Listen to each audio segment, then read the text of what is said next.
Arcadian Vanguard presents the Wrestling News in your daily wrestling newscast for Tuesday, January 3rd, 2023.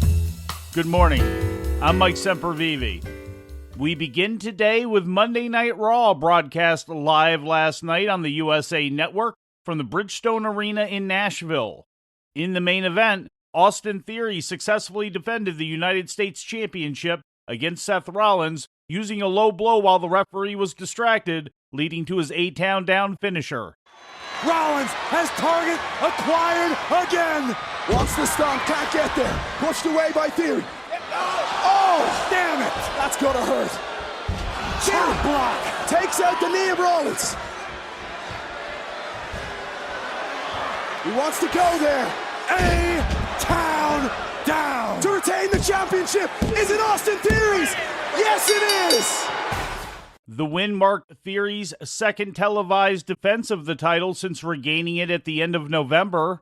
The Bloodlines' Sami Zayn, Solo Sikoa, and Jimmy and Jay Uso appeared to invade Raw during the opening segment of the show, with Kevin Owens leading a group of Raw talent and fighting them off. And Kevin Owens wants to fight. The prize fighter isn't holding back. Into the ring he goes. It's 4-on-1. Come on. Pierce wants security. He's losing the plot completely here. Let's go! We don't need security. You might as well get Nashville PD out here. The locker room is empty. Get this! Everybody wants revenge. Shelton Benjamin, Luke Gallows, Cedric Alexander, Elias, they're all out there. The Street Profits. Mustafa Ali. It is a Pier 6 brawl to kick off the new year on Monday Night Raw. As payback in storyline, Adam Pearce placed all four Bloodline members in matches during the show, which resulted in Sikoa defeating Elias in a Music City street fight, and the Usos and Zayn defeating the Street Profits and Owens when Zayn pinned Montez Ford. The Bloodline ganged up on Owens after the win, but Drew McIntyre and Sheamus made the save. Bianca Belair held on to her Raw Women's Championship in a defense against Alexa Bliss. Bliss was disqualified after attacking the referee and DDTing Belair onto the ring steps. During the segment, it was teased that Bliss was being influenced by the presence of either Bray Wyatt or Uncle Howdy. Bliss had formerly been a storyline disciple of Wyatt's during the period when he was known as The Fiend. In other results, Dexter Lumis pinned Chad Gable, and Women's Tag Team Champions Damage Control defeated Becky Lynch and Mia Yim when Io Sky pinned Yim.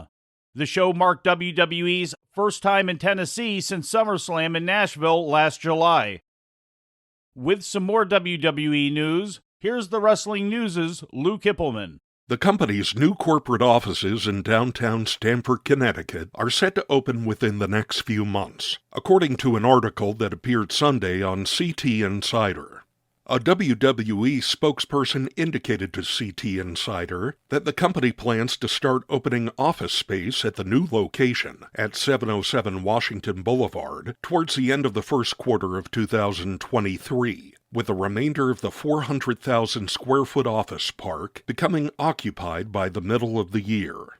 The new location will house approximately 800 WWE employees, all of whom will be moved over from both WWE's longtime Titan Tower corporate office building at 1241 East Main Street, as well as its nearby TV production facilities at 88 Hamilton Avenue.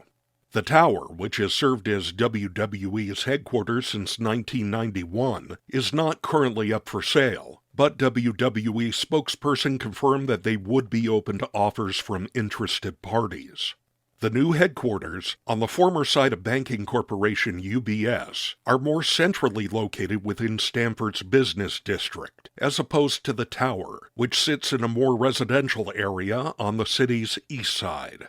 For the Wrestling News, I'm Lou Kipilman.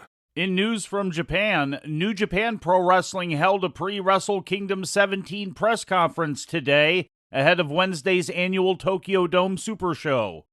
Ceremonial contract signings for championship matches took place, as well as comments from many of the wrestlers who will have matches that night.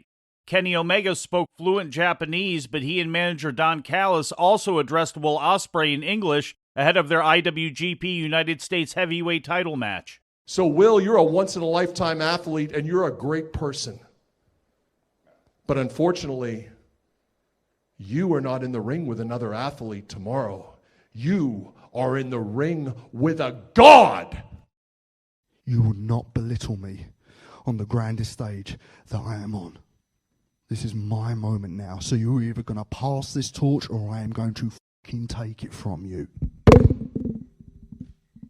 Some of the other highlights included the appearance of Keiji Muto alongside his partners Hiroshi Tanahashi and Shota Umino and their opponents for January 4th, Los Ingobernables. Other participants included all of the men's wrestlers involved in title matches with the exception of IWGP World Tag Team Champions FTR. Zack Sabre Jr. faces off against Ren Narita to decide the first ever New Japan World Television Champion. Lovely championship over there. Represents a fresh start, a clean slate, a blank canvas, doesn't it? Because I've been in New Japan for 6 years and I'm yet to win a singles championship. So my motivation is to set the standard for a new championship and also to mold it in my philosophy. Carl Anderson will defend the never openweight title against Tama Tonga. At the presser, Anderson bragged he leave the Tokyo Dome with the title and never come back. Tama Tonga's very good. But Tama Tonga is not the machine gun Carl Anderson. I am a legitimate worldwide superstar and easily the biggest fucking star in New Japan Pro Wrestling. The audio crackling you heard came from New Japan's microphones. Conspicuous by their absence at the press conference were IWGP World Women's Champion Kairi, her opponent for Wednesday Tam Nakano, and Mercedes Varnado, who has been long rumored to be making an appearance. New Japan's Wrestle Kingdom 17 event kicks off at 3 a.m. Eastern Time Wednesday morning. We'll have full results of the show on tomorrow's edition. With some news from outside the ring, here's the Wrestling News' Lou Kipilman. Recently released former NXT Women's Champion Mandy Rose has become a millionaire, according to an Instagram announcement from FanTime, the content-sharing social media platform that helped Rose achieve that goal. Rose, real name Amanda Sacamano, was released by WWE on December 14th, reportedly for posting risque content to FanTime, a photo and video app similar to OnlyFans. She was made to drop the NXT Women's title to Roxanne Perez 1 day prior to the dismissal. According to FanTime's announcement, Rose cleared $1 million in content-related income over the course of December alone. For the Wrestling News, I'm Lou Kipilman. In news from Mexico, CMLL ran their weekly Monday night show at Arena Puebla yesterday evening. In the main event, Titan made the 6th defense of the CMLL welterweight title, defeating Negro Casas with a Magistral Cradle. Taking another look at Japan, All Japan Pro Wrestling ran the second of their 5-show New Year's Giant Series 2023 tour Tuesday at Tokyo's Kurikan Hall. In the main event, Kento Miyahara defeated Takuya Nomura in 28 minutes and 42 seconds after a shutdown suplex to retain the Triple Crown. It was Miyahara's third title defense of his 6th reign, which began on September 18th. This was Nomura's first shot at the Triple Crown title. Miyahara and Nomura teamed together yesterday at Kurikan Hall to win the All Japan World Tag Team Championship from Suwama and Kono. The only other title match on today's program saw Takawa Mori and Masao Inoue drop the All Asia Tag Team Championship to Nosawa Rangai and Kendo Kashin. Also notable from the show, making his second appearance in All Japan since disbanding his Suzuki-gun group in New Japan Pro Wrestling, Minoru Suzuki teamed up with Naruki Doi and Hokuto Amori to defeat Shuji Ishikawa, Yumi Aoyagi, and Utsuki Aoyagi. Stardom's month-long Triangle Derby Trios tournament kicked off on Tuesday at the Budokan in Yokohama and was offered worldwide as a pay-per-view. Day 1 winners include Club Venus, Prominence, Gold Ship, My Hime with C, Neo Stardom Army, Queen's Quest, and Rebel Enemy. There are 14 three-woman teams broken up into 2 blocks. Winning teams earn 2 points. The tournament concludes February 7th at Korakuen Hall. Also on the show, Prominence member Suzu Suzuki challenged Wonder of Stardom champion Julia to a title match on February 4th, which the new champion accepted. And before we leave you today, we'd like to remind you that however you consume your content, you can find the wrestling news 24 hours a day and 7 days a week across social media. On Twitter, follow us at Wrestling News AV. Our Facebook page is also Wrestling News AV. The Wrestling News can also be found on the Arcadian Vanguard YouTube page. And for those who utilize Amazon Echo devices, just tell Alexa to play the Wrestling News podcast. And remember to make sure you add podcast at the end. Once again, for daily updates, breaking news, and more, follow the Wrestling News across social media. And that's the news for today. If anything happens, we will be here to tell you about it.